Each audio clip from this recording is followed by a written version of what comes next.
안녕하세요, 김영수입니다. 오늘은 신동엽 시 중에 아주 어려운 시가 한 편이 있어요. 이라고 하는 시를 얘기를 해볼까 합니다.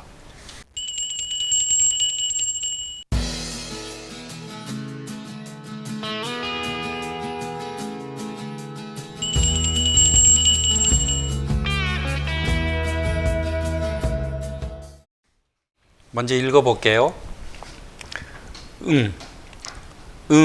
그럴 걸세, 애기하게.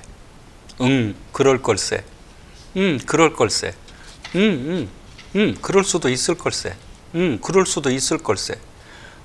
아무렴, 그렇기도 할 걸세.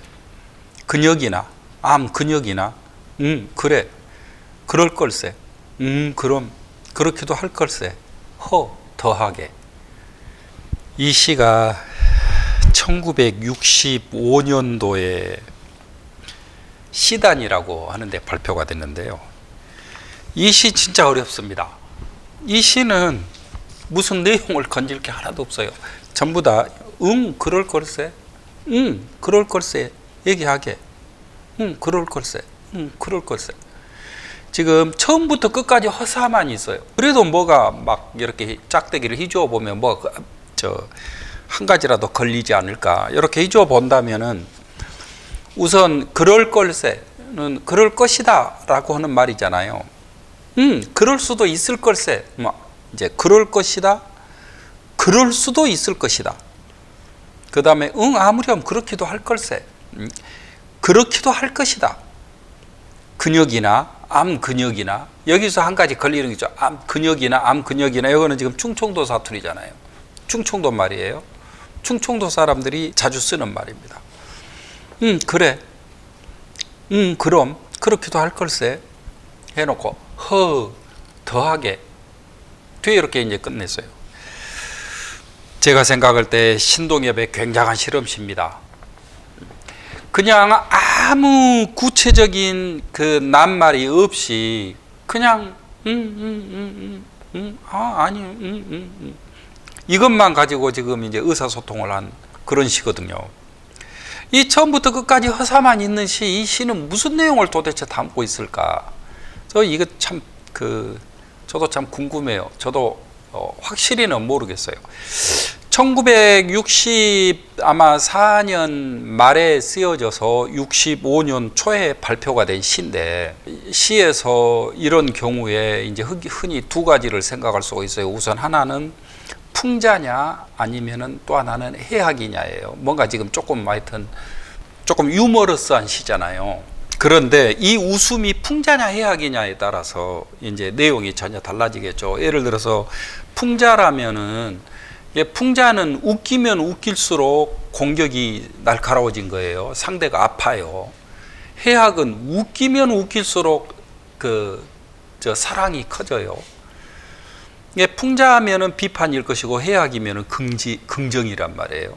근데 여기서 응은 풍자에 속하는지 해학에 속하는지, 이것이 이제 쓰여진 시점을 보면은 1964년 말 65년 초니까, 그러면은 상황이 어떤 상황인 거냐면은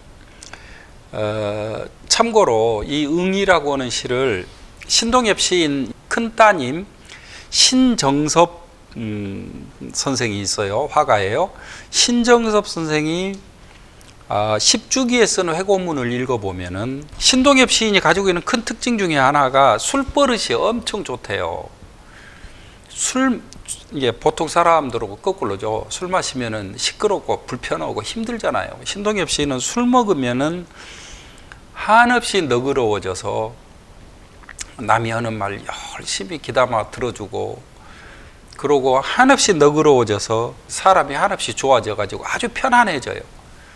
그래서 회고록 쓰면서 뭐라고 얘기하냐면, 아버지는 술 마시면은 응처럼 되었다. 이시 응처럼. 그럴 걸세, 얘기하게. 그럴 걸세, 그럴 걸세. 그럴 수도 있을 걸세.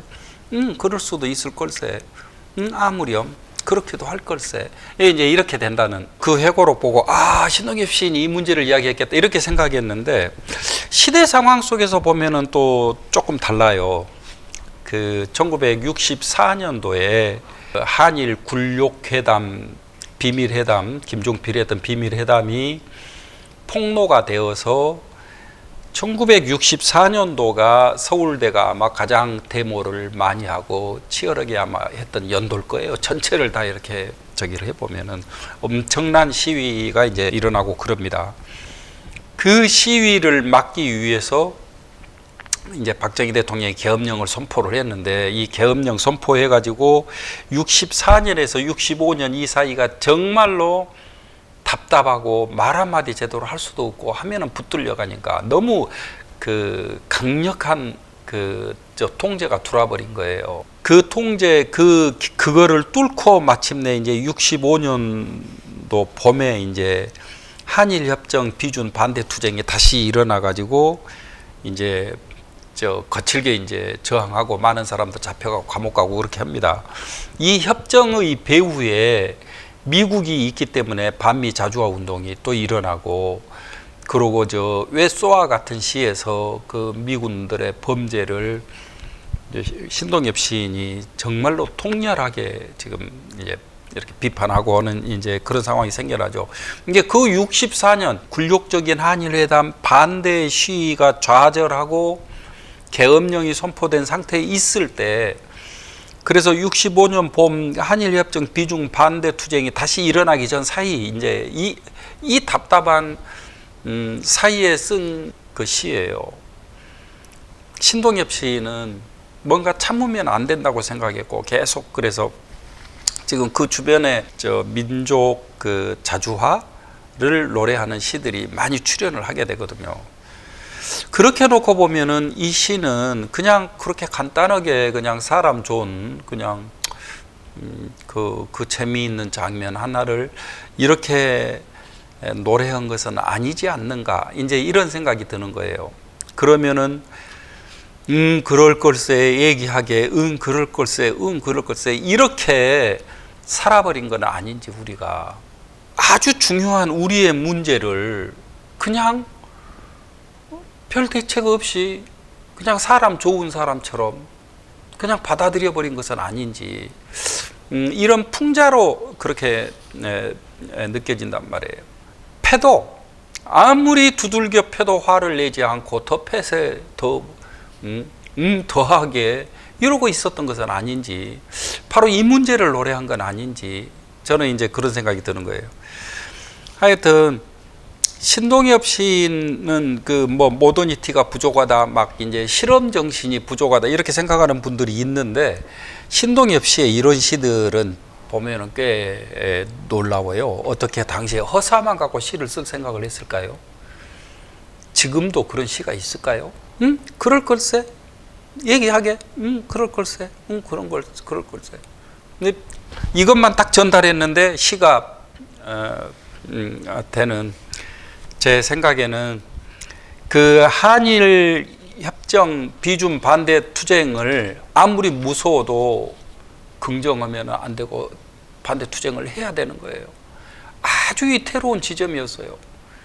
미국이 큰 계획을 가지고 우유, 밀가루, 강냉이 가루 원조를 할 때는 미국과 일본의 교감 속에서 지금 일본의 과거사 문제를 얼렁뚱땅 해결해서 한국을 그 동맹체제 속에 집어넣어서, 그러나 이 동맹 속에서도 말은 동맹이지만 제1선을 누가 지키고 있습니까? 한국이잖아요. 분단은 한국에 돼 있어요. 대결은 한국에서 합니다. 전쟁이 일어나면 한국에서 일어나는 거예요. 지휘는 자기네들이 하고 이해관계는 자기네들이 챙기고 그 상처는 여기서 입고, 이 상황 속에서도 계속 언제까지 이렇게 긍정오고 지나간단 말이냐. 저는 이런 외침이 담겨있는 시가 아닌가, 그렇게 생각을 해봅니다. 이상입니다.